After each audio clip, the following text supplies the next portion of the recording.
नवाब शाह से रिपोर्ट कर रहे हैं मोहम्मद आजम भट्टी। फ़खर न्यूज़ की। डिप्टी कमिश्नर शहीद बेनज़ीराबाद शहरियार गुल मेमन ने ज़िला में हिफाजती टीकों की जारी मुहिम का जायज़ा लेने के लिए गुलाम रसूल शाह डिस्पेंसरी और मोहम्मदी टाउन का दौरा किया।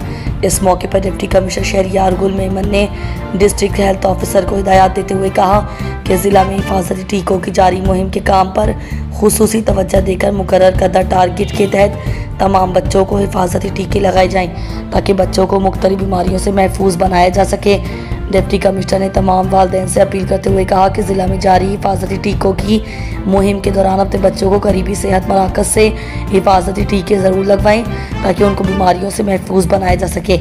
इस मौके पर district health officer doctor Asadullah diary ने ज़िला में जारी हिफाजती टीकों की मुहिम के मुतालिक डिप्टी कमिश्नर को आगाही दी। बाद अज़ां डिप्टी कमिश्नर शहरियार गुल मेमन ने बेनज़ीर पब्लिक स्कूल नवाब शाह का दौरा कर ज़ेर तामीर इमारत का जायज़ा लिया। सफाई की ख़राब सूरत हाल पर भी बरहमी का इजहार करते हुए डिप्टी कमिश्नर ने स्कूल इंतज़ामिया को हिदायत की कि स्कूल में तालीमी सरगर्मियों को मज़ीद बेहतर बनाया जाए, जबकि स्कूल में सफाई की सूरत हाल को भी बेहतर बनाया जाए। इस मौके पर डिप्टी कमिश्नर ने मज़ीद कहा कि सूबाई वज़ीर सेहत डॉक्टर अज़रा फजल पेचोहो की खुसूसी हिदायत पर ज़िला के तमाम तालीमी इदारों में हेपेटाइटिस की स्क्रीनिंग और बचाव की वैक्सीनेशन शुरू की गई है। इस मौके पर स्कूल के प्रिंसिपल अब्दुल मालिक लखमीर भी मौजूद थे।